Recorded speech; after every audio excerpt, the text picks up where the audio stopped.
बिस्मिल्लाहिर्रहमानिर्रहीम। अस्सलाम वालेकुम मेंबर्स व्यूअर्स, होप सब खैर खैरियत से होंगे। आज की वीडियो में जी डिस्कस कर लेते हैं। कल लास्ट ट्रेडिंग सेशन है इस वीक का और लास्ट फ्राइडे है इस मंथ का भी। और जून क्लोजिंग भी उतनी ही इम्पॉर्टेंट होती है जिस तरह की आपकी दिसंबर क्लोजिंग इम्पॉर्टेंट होती है, क्योंकि ये दो वो क्वार्टर्स हैं जहाँ पर कुछ कंपनीज़ के हाफ़ ईयरली होते हैं रिज़ल्ट्स और कुछ कंपनी के फिर एनुअल रिज़ल्ट्स होते हैं। तो और इसका रिज़ल्ट सीज़न और दिसंबर क्लोजिंग का रिज़ल्ट सीज़न, ये वो दोनों टाइम होते हैं जहाँ पर कंपनीज़ जो अपने एनुअल रिज़ल्ट अनाउंस करती हैं तो उनके फिर पे आउट्स आने होते हैं, उन पे फिर फर्दर वो रैलीज़ बनती हैं, उनमें मूवमेंट आती है। और यही वो टाइम होता है जहाँ पे आपने अपनी जो स्ट्रेटजी प्लान करनी होती है कि कौन से स्टॉक्स को हमने टारगेट करना है जिसमें से कुछ ना कुछ अच्छा गेन मिल सके। और मार्केट की सिचुएशन जो इस वक्त है, अगेन एक नेगेटिव क्लोजिंग आई, बट 40,000 का एक सपोर्ट है अभी तक वो इंटैक्ट है। अब देखना ये है कि कल क्या ये 40,000 की सपोर्ट ब्रेक होती है या मार्केट वो कुछ रिकवरी करके पॉजिटिव क्लोजिंग देती है। रोल ओवर का भी लास्ट डे है, तो इसलिए इम्पॉर्टेंट है कि थोड़ी सी स्ट्रेटजी है उसको बड़ा ही क्लियर रखा जाए और एहतियात के साथ प्ले किया जाए। फ्राइडे वैसे भी वॉलेटाइल होता है, हम देख चुके हैं, डिस्कस भी करते हैं जब भी थर्सडे की वीडियो होती है कि फ्राइडे जब से ये वॉलेटिलिटी चल रही है, अनसर्टेनिटी चल रही है, फ्राइडे में डल मार्केट रहती है, वॉलेटाइल रहती है, थोड़ी प्रेशर में रहती है अनटिल के कोई बहुत अच्छी न्यूज़ है वो आ जाए तो उस पर फिर मार्केट थोड़ा सा पॉजिटिव रिएक्ट कर सकती है। बट इस वक्त जो मार्केट की सिचुएशन है उसमें डिप्रेस है मार्केट, क्योंकि कोई अच्छी न्यूज़ नहीं है। बजट भी आपको पता है कोई ख़ास नहीं था मार्केट के लिए, but at the same time कुछ अपॉर्चुनिटीज़ हैं इस वक्त PSX में जिनको हम टारगेट कर सकते हैं। कुछ को ऑलरेडी हमने टारगेट किया हुआ है, जिनके पास उनकी होल्डिंग है उन स्टॉक्स की, उन्होंने होल्ड करना है। कुछ स्टॉक्स हैं जिनको आप फर्दर टारगेट कर सकते हैं अगर आपसे पहले मिस हुए थे, क्योंकि इस प्रेशर की वजह से वो काफ़ी अरसे बाद उन रेट्स पर आए हैं। और अब उनमें अगर आप देखें तो कुछ स्टॉक्स हैं जो कि फर्दर नहीं गिर रहे, कुछ स्टॉक्स हैं जो काफ़ी अरसे के बाद उन रेट्स पर आए हैं जहाँ पे उनको बिल्कुल बाय किया जा सकता है।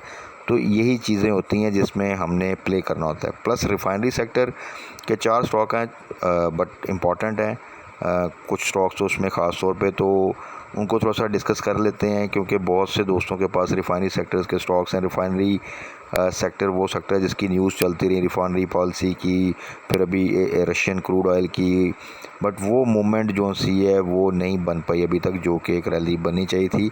उसकी रीज़न सबसे बड़ी तो ये है कि मार्केट खुद है डिप्रेस है, तो इसलिए फिर स्टॉक्स भी इंडिविजुअल मूवमेंट उस तरह नहीं बना पाते।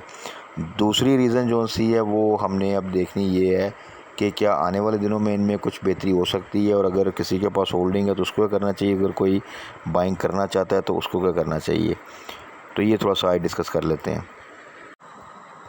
तो सबसे पहले ज़रा आ जाते हैं मार्केट की तरफ। मार्केट की जो आज KSE 100 इंडेक्स है वो 68.74 नेगेटिव क्लोजिंग के साथ 40,152 पे उसने क्लोज़ किया। वॉल्यूम तो बार बार कहने की ज़रूरत नहीं है, वो कम है और कम ही रहेंगे जब तक कि कोई बेहतर न्यूज़ नहीं आती और मार्केट में कुछ एक्टिविटी है वो बूस्ट नहीं करती। कल के लिए अगेन 2 ट्रेडिंग सेशन हैं, रोल ओवर वीक का भी एंड हो रहा है। आगे आपको पता है कि मोस्ट प्रॉब्ली वेडनेसडे से छुट्टियां आ रही हैं ईद की, और यानी 2 ट्रेडिंग सेशन और आएंगे और उसके बाद आपकी जून क्लोजिंग है, और जब फिर हम ईद के बाद आएंगे तो जुलाई में है वो ट्रेडिंग स्टार्ट होगी। और जो ये रिज़ल्ट सीज़न है नॉर्मली ये अगस्त से स्टार्ट होता है जो जून क्लोजिंग का है।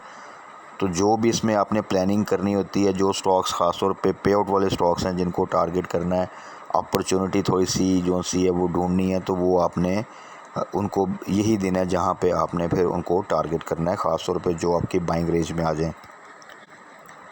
और ये चीज़ें हम साथ साथ इंशाल्लाह डिस्कस करते रहेंगे। अभी के लिए रिफाइनरी सेक्टर को थोड़ा सा डिस्कस कर लेते हैं। रिफाइनरी सेक्टर में सिर्फ 4 स्टॉक्स हैं जी, और उनमें पोटेंशियल बिल्कुल है कुछ स्टॉक्स में तो। और स्ट्रेटजी क्या होनी चाहिए, किन रेट्स पर अवेलेबल हैं, जिनके पास होल्डिंग है उन्हें क्या करना चाहिए, जो बाय करना चाहता है उनको किस रेट पे टारगेट करना चाहिए, और पोटेंशियल क्या है थोड़ा सा डिस्कस कर लेते हैं क्विकली। तो सबसे पहले आ जाए रिफाइनरी सेक्टर में। अटक रिफाइनरी बेस्ट स्टॉक है रिफाइनरी सेक्टर का। आज भी अगर आप देखें तो उसकी पॉजिटिव क्लोजिंग आई और मार्केट ने अगर आप देखें तो 42,000 से तकरीबन जो है वो 2000 पॉइंट का डिप ले लिया है। बट अटक रिफाइनरी अगर आप देखें तो उस वक्त 170 172 पे था और वहाँ से अगर इसका डिप देखें तो वो जस्ट जो है वो तकरीबन 10 रुपये का जो है वो डिप है, जो कि इसकी वैल्यू के हिसाब से बहुत ही कम है और ये बड़ी स्ट्रेंथ जो है ऑलरेडी शो कर रहा है। रीज़न बहुत अच्छे ज़बरदस्त ईपीएस अगर आप रिसेंट रिज़ल्ट्स में देखें और आगे भी बहुत अच्छा ईपीएस एक्सपेक्टेड है, उसकी वजह से अच्छा डिविडेंड भी मिल सकता है। प्लस अटक रिफाइनरी इस वक्त अगर आप देखें तो जिस तरह अपनी प्राइस की स्ट्रेंथ शो कर रहा है तो उस लिहाज से लगता है कि ये इजीली जो है वो जैसे ही थोड़ा सा मार्केट की सपोर्ट मिलेगी ये रिज़ल्ट से पहले इंशाल्लाह ताला 200 प्लस आपको नज़र आ सकता है। और अभी के लिए असल प्राइस तो इसकी आपको अगर याद हो लास्ट ईयर जो है हमने काफ़ी ज़बरदस्त स्विंग ट्रेड्स ली इसमें, तब इसका स्पैन जो है वो तकरीबन 30 समटाइम 40 रुपये तक का भी बन जाता था। 170 इसने 12 दफ़ा क्रॉस किया बट वहाँ से डिप लेता था और 150 140 से नीचे इजीली चला जाता था। और एक दफ़ा आपको याद होगा ये 130 से भी नीचे गया था, फिर वहाँ से स्ट्रेट वे रैली बनाता हुआ ये फिर 170 को इसने टच किया था। सो एक बड़ा अच्छे स्पैन में मूव करता था। अब भी है कि स्पैन तो छोटा है लेकिन स्ट्रेंथ बहुत ज़्यादा है इसकी प्राइस में, तो ये शो कराती है कि यहाँ पर आप इसको जो सा जिनके पास तो होल्डिंग है वो तो बिला झिझक इसको होल्ड करें। इंशाल्लाह ताला जैसे ही ये 180 क्रॉस करेगा तो फिर एक बेहतर मूवमेंट आप मज़ीद इसको देखेंगे 200 की तरफ जाते हुए। तो ट्रेलिंग स्टॉप लॉस के साथ आप इसको होल्ड कर सकते हैं। जिन दोस्तों ने भी 150 से नीचे बाई किया हुआ है या 140 से नीचे बाई किया हुआ है तो वो जैसे ये 175 से ऊपर जाए तो वहाँ पे 170 का स्टॉप लॉस रखा करें, क्योंकि अभी जब तक कि इसमें रैली नहीं बनती 180 क्रॉस नहीं करता 170 से ऊपर प्रॉफिट टेकिंग है। और इसकी जो अब की स्ट्रेंथ है उसके हवाले से 160 से नीचे या 160 के आसपास 161 162 यहाँ पर आप इसको बिल्कुल जो है वो बाय कर सकते हैं या एवरेज कर सकते हैं। उसके बाद आ जाएं जी सिनर्जी की तरफ। सिनर्जी जो है वो पेनी स्टॉक है जी, रिफाइनरी सेक्टर का बहुत ही डल जो सी इसकी मूवमेंट होती है और जो ओवरऑल सिचुएशन इस वक्त मार्केट की जा रही है जहाँ पे अच्छे स्टॉक जो हैं वो भी परफॉर्म नहीं कर पाए, तो सिनर्जी जो है वो काफ़ी ज़्यादा लो साइड पे और मेरा ख्याल है ईयरली लो पे भी है, बल्कि मल्टीपल ईयर लो पे इस वक्त खड़ा है। तो इसमें तो देखें नई बाइंग तो बिल्कुल भी पेनी स्टॉक में सजेस्टेड नहीं है। जिनकी हाई साइड की बाइंग है वो अगर एवरेज करना चाहें और अगर उनको वेट कर सकते हैं थोड़ा सा तो वो कर सकते हैं, अदरवाइज़ थोड़ी सी इसमें मूवमेंट बनने दें। इतना पोटेंशियल ज़रूर है कि जब थोड़ी सी बेहतर मूवमेंट बनेगी रिफाइनरी सेक्टर में तो ये 4 क्रॉस कर जाएगा, तो उस हिसाब से अगर आप थोड़ा सा वेट कर सकते हैं तो एवरेज करना चाहें सिर्फ वो लोग जिन दोस्तों ने हाई साइड पे बाई किया हुआ है। पेनी स्टॉक में सिर्फ वही एवरेज करें जिनकी हाई साइड की बाइंग है और वहाँ पे अपनी वो पोजीशन थोड़ी सी बेहतर करना चाहते हैं, एवरेज बेहतर करना चाहते हैं। प्रेजेंट सिनेरियो में नई बाइंग जो है पेनी स्टॉक में बिल्कुल भी सजेस्टेड नहीं है। उसके बाद आ जाएं जी नेशनल रिफाइनरी। नेशनल रिफाइनरी इस वक्त लो साइड पे है, ये भी तकरीबन अपने 1 ईयर लो के पास है। 1 ईयर लो इसका आई थिंक 141 था और ये इस वक्त 146 के ऊपर ट्रेड कर रहा है।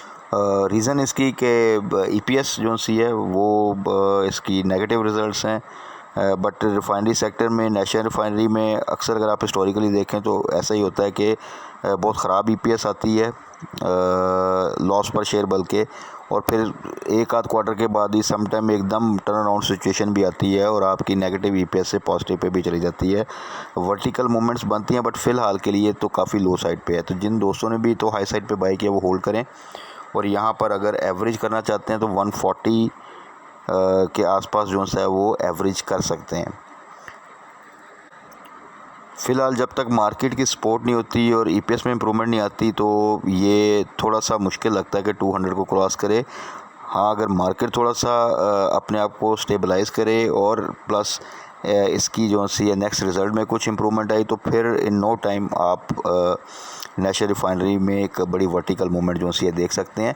ओवरऑल स्ट्रॉन्ग ग्रुप है, अटक ग्रुप का ही पार्ट है और अगर इसके आप 5-6 साल का जो है वो प्राइस साइकिल और मूवमेंट देखें तो काफ़ी ज़्यादा वर्टिकल मूवमेंट जो सी हैं वो बन जाती हैं। तो उस लिहाज से इसको जिनके पास भी होल्डिंग है वो होल्ड करें और कोई एवरेज करना चाहता है तो इन रेट्स पे एवरेज कर सकता है।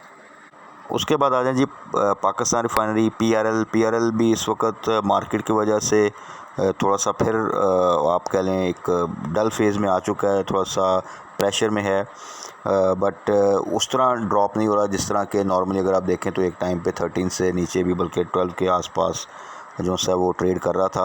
न्यूज़ अच्छी हैं रशियन क्रूड ऑयल का, आपको पता ही है सबको कि उसकी न्यूज़ आई है कि वो पाकिस्तान रिफाइनरी में इनिशियली जो है वो उसका रिफाइनिंग प्रोसेस होगा और फर्दर फिर उसको आगे फर्दर दूसरी रिफाइनरीज तक भी वो लेके जा सकते हैं। बट जो मार्केट की सिचुएशन है उसकी वजह से रिफाइनरीज में भी वो परफॉर्मेंस जो सी है वो नहीं हो पा रही जो कि इसमें हो सकती है, ख़ास तौर पे पीआरएल में, क्योंकि पीआरएल अपनी जो प्राइस है वो काफ़ी लो साइड पे और यहाँ से 2-3 रुपये का तो बड़ा इजी गेन इसमें बनता है, बट थोड़ी सी मार्केट की सपोर्ट चाहिए। सो जिन दोस्तों के पास भी होल्डिंग है 13 बिलो या 14 बिलो की वो होल्ड करें, और यहाँ पे आप 13 के पास अगर ये आता है या उससे नीचे जाता है उतना डिप लेता है तो वहाँ पे आप बिल्कुल एवरेज कर सकते हैं। तो यहाँ से आप इसको 15 प्लस का तो इजीली टारगेट कर सकते हैं इन अ वेरी शॉर्ट टर्म। थोड़ी सी भी रिकवरी आएगी तो इसमें आपको जो सा है वो इतनी मूवमेंट जो सी है वो तो मिल जाएगी। तो ये तो थी जी आज की वीडियो, जिसमें कोशिश की रिफाइनरी सेक्टर में हमारी क्या स्ट्रेटजी होनी चाहिए, क्या पोटेंशियल है डिफरेंट स्टॉक्स का,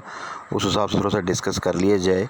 बाकी कल के लिए अपनी स्टॉक्स को होल्ड करें एहतियात के साथ, थोड़ा सा देखें कल लास्ट डे है रोल ओवर वीक का भी, और आप कह सकते हैं कि अभी कोई ऐसी न्यूज़ अच्छी है नहीं फ़िलहाल जिसकी वजह से मार्केट जो सा है वो कोई बड़ी सस्टेनेबल रैली बनाए।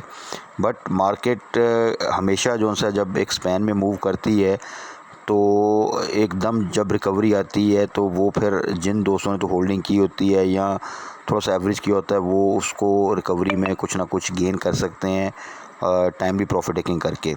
बट पैनिक में आने की ज़रूरत नहीं, क्योंकि पैनिक जो है वो आपको सिर्फ लॉस देगी और इसके अलावा कुछ नहीं हो रही है स्टॉक मार्केट में। पीएसएक्स में ख़ास तौर पे हम पिछले काफ़ी अरसे से ये चीज़ नोट कर रहे हैं। सो पैनिक में आए बगैर पोजीशन को होल्ड करें, और जैसे ही फिर आप पॉजिटिव साइड पे हैं प्रॉफिट में हैं तो वहाँ पे साथ साथ प्रॉफिट टेकिंग करें।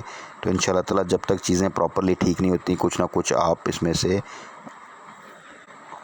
गेन जो है वो ले जाएंगे। बाकी कल मार्केट क्लोजिंग के बाद फर्दर क्या न्यूज़ आती हैं पॉलिटिकली इकोनॉमिकली, और नेक्स्ट वीक में तो सिर्फ 2 ट्रेडिंग सेशन है, उनमें हमने कुछ अगर बाइंग करनी है कुछ टारगेट करना है तो वो हम डिस्कस कर लेंगे, और कौन से स्टॉक्स कहाँ पे खड़े हैं उनमें आने वाले रिज़ल्ट सीज़न में क्या पोटेंशियल हो सकता है उसको डिटेल में हम वीकेंड की वीडियो में डिस्कस कर लेंगे। तब तक अपना ख्याल रखिएगा, दुआओं में याद रखिएगा। स्टे ब्लेस्ड, अल्लाह हाफ़िज़।